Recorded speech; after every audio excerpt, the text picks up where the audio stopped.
It was at Schwinn Bicycle Company. She walked on the dock at Schwinn Bicycle Company. She just got a job. She just got hired. And she was walking from the break room to the office. And that's when I first saw her. I thought he was really tall, and he was handsome. And I really wanted him to ask me out, and he never would. I said, that dog will hunt. No, I thought she was quite attractive. You can cut that out, right? We kind of flirted back and forth. We got set up. Basically. Calhoun, truck driver, Central, knew his family, knew me, and Pat was part of Danny's family, Danny and all them, and he knew all them. And he came out there and basically Pat came out and he asked what we were doing Saturday night, and asked me, and then they asked Pat what she was doing Saturday night, and we both said nothing. And he said, well, now you are. So we went on a date that Saturday night. Our first date was on April Fool's Day, and that was on a Saturday, and on Friday, Calhoun kind of set us up together because back then, the guys always asked the girls out, and he never would ask me out. He was just too shy. He told me he thought I would say no, but I was just waiting for him to ask me, but he never did. But we finally did on April 1st have our first date. I think it was at a club. I think it was my brother's place in College Park. He came to pick me up in his van. My mother was looking out the window, and his customized van pulled up in the driveway. She wasn't real happy about that. We went to my brother's place in College Park. It was a bar. His brother-in-law played in a band. Because my brother-in-law played in a band, and they did a lot of Elvis Presley. It was a tribute to Elvis Presley. They did a lot of that. They were a really good band. It's going to sound crazy, but I knew before we ever went out that he was the person I was supposed to be with for the rest of my life. And that's why I struggled so, afraid that we wouldn't ever go out, because I knew before. I had a friend, Andrea, that I kept telling her I'm supposed to be with him, and she kept telling me, you're crazy, but I knew that he was the one I was supposed to be with. So I knew from the beginning. What did you love about her? Everything. There wasn't nothing I didn't love about her after spending time with her. From the first day we dated, first weekend, we had a date every weekend until we got married. Not so much anymore, but back then it was a very romantic courtship, a very short courtship, because after we dated in April, in May, he asked me to marry him. What can I say? It just happened. I just said, I think I love you, and no, I think I said that before that. But anyway, that's when I proposed. Not so much ask, just kind of said, I want to spend the rest of my life with you. And I said, me too. So that was kind of it for us. I went to my Aunt Lois to help me to pick out the ring. Because Lois knew before Mama did. So I asked her to help me. We went to Jones Jewelry in Douglasville, and she helped me pick out the engagement ring and the wedding band. And I picked it out, and I went to work that Monday, and I went to Burger King for lunch, and I wrapped it up in a Burger King napkin, and I took it in there and gave it to her. Romantic, right?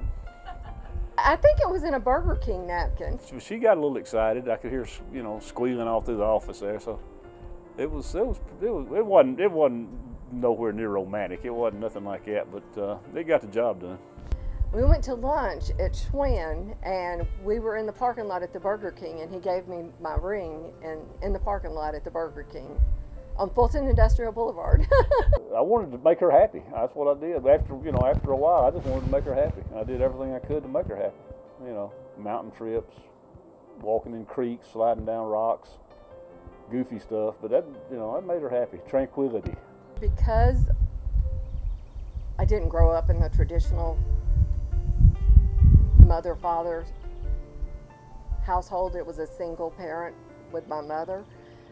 I knew what I wanted. I wanted that traditional family husband and wife, happy ever after. Danny asked me one time, Danny's brother-in-law, her brother-in-law, asked when we was going to have kids, and I said, I can't afford kids. He said, well, he said, you'll never have kids if you worry about can't afford them. So I think that might have been what got the fuse lit. You still can't afford them.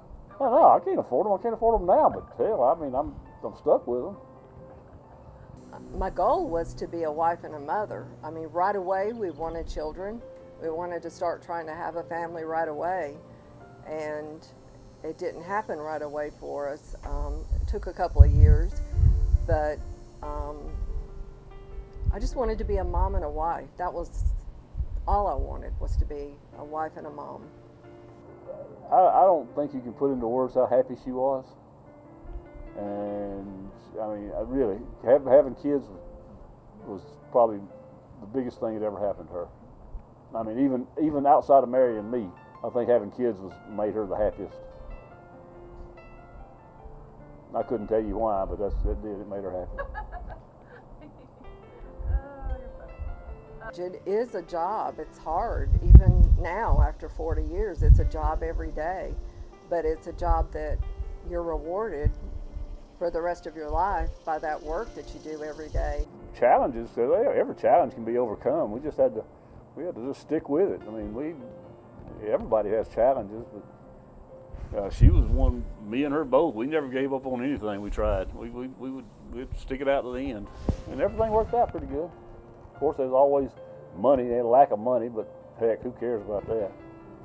Right. If you're with the person you're supposed to be with, money don't mean squat. He teaches by example. He never meets a stranger. Everybody that comes in our house is welcome, and we both feel like that. But he has taught us all how to just love everybody and share everything that we have with them. I love everything about her. I can't think of anything that I don't love about her. I'm serious about that. I mean, she's the most compassionate human being I've ever been around. If she can tolerate me for 40 years, she's got to be pretty compassionate. But, her loyalty is beyond reproach. She's just perfect to me. We do show people that you are welcome here. No matter who you are, you're welcome here. We've always tried to teach the kids and lead by example that we're all here to love each other, to work together to make this place a better place. And I hope that everybody we've ever come in contact with has felt the warmth and the openness that we try to extend to everybody, and love them. We're a very loving family, and I hope that draws people, to us. Of course, we like to entertain, and friends are the most important part of that. Of course, Tammy and Richie, we've known them for 30 years, I guess, and your family, your mother, your daddy, her mama, and sisters and brothers, and just everybody. It's important. You gotta have family around you. When we moved here, it was just a 3-acre lot. It was very wooded. He worked to clear the land to get as much of it done as he could himself.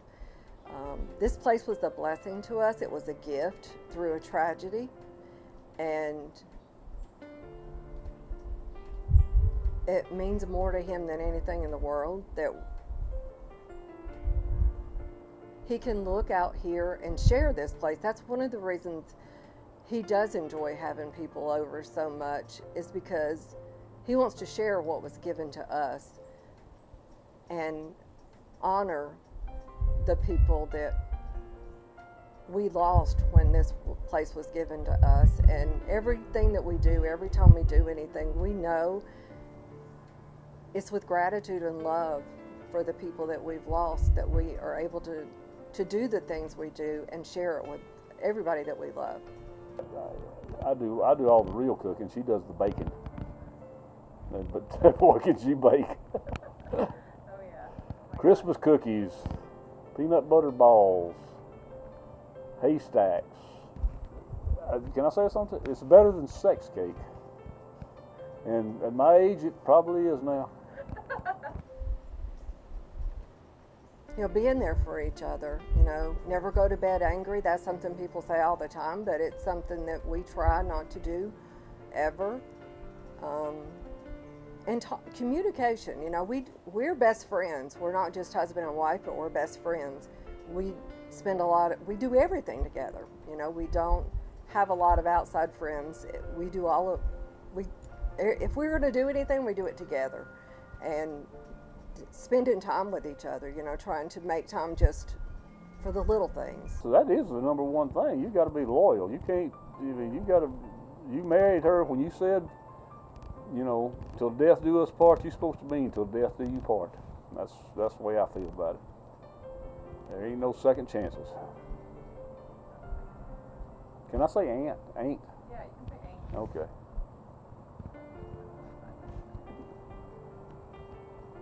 Oh, I think my favorite daughter just showed up. Seriously? That drive me nuts.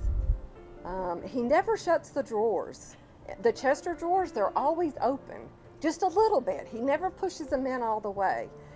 That drives me nuts. Tell me about the words you make. She can screw up the English language. I mean, there's no doubt about that. But I still love her. I mean, I know she can't articulate quite words like electrical. I mean, that's there's so many. I couldn't name them all. But it's pretty humorous to watch her talk sometimes. He's very into recycling right now. And it drives me crazy. If he finds the least little bit of plastic in the trash can, he's going to dig it out to put it in the recycle bin. He's very much into recycling, so that drives me nuts. I mean, it's a good thing, but, you know, even the six-pack little plastic, he wants it in the recycle bin. Oh, yeah. Carver Road had a fire. They was working on they were burning something on Carver Road and having the firemen, trainees out there putting out a fire. And we go down Carver Road, and I forget what was going down there for, but she said, "Oh, look, they're over there practicing firemanning," and I got a kick out of that. I think it embarrasses her, but she shouldn't be embarrassed. Everybody thinks it's funny. Thank you for loving me. Thank you for the past 40 years, and for all of the years that we have going forward. You know, I wouldn't change anything. I would not change one day, 1 minute. It's been an honor and a pleasure to be Mrs. Charlie Allen Worthington. What do you hope to, like, how do you want to keep growing together? Like, what do you want your marriage to be now? Well, I don't see it changing. Really, I mean, when I'm 104, I mean, the sex life's probably gone, but outside of that, I think everything will be the same. Did I say something wrong? How many reasons do you need to say how much you love somebody after 40 years? I've loved her from day one. I've you know, till death do you part, loyal. You know, all that good stuff. You know, there's no other person I would want to be with, ever wanted to be with more than her. And I mean, she's my rock. She's my rock. One of her, I'd be dead. And be happy about it. Pat, happy anniversary, 40 years. I love you more than you'll ever know. No, I think you will know, but I love you. That's all I got. Yeah, no, that's perfect. That's perfect. You did it. I gotta go pee now. Okay. Oh, you didn't take that, did you? Happy anniversary, Alan. I hope that the past 40 years has meant as much to you as they have to me. And I only wish the best for us for as many years as we have left together. I love you.